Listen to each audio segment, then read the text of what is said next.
сендердің қиналуларың пайғамбарға ауыр тиеді дегенше. Бар ғой аятта, иә? Бар.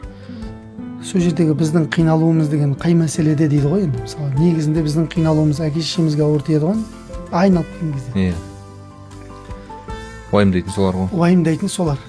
Бірақ бүйтіп қарап аяттың мағынасына үңілсе, ғалымдарымыз айтады ғой. Әке-шешең сенің дүниелік мақсатыңды ғана уайымдайды дейді. Ал пайғамбар уайымдайтын нәрсе сенің тозаққа түсіп кетпеуің. Ақиретің. Сол үшін сенің қиналуың оған ауыр тиеді. Қайықта қиналуың, дүниеде қиналуың ба? Жоқ. Ақыреттегі қиналуың дейді.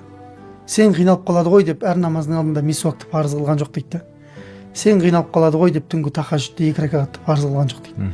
Сен қиналып қалады ғой деп құптанның соңғы бөлігін, құптанды түннің соңғы бөлігіне парыз қылған жоқ дейді. Ертең осы себепті тозаққа түсіп кетпесінші үмметім деп.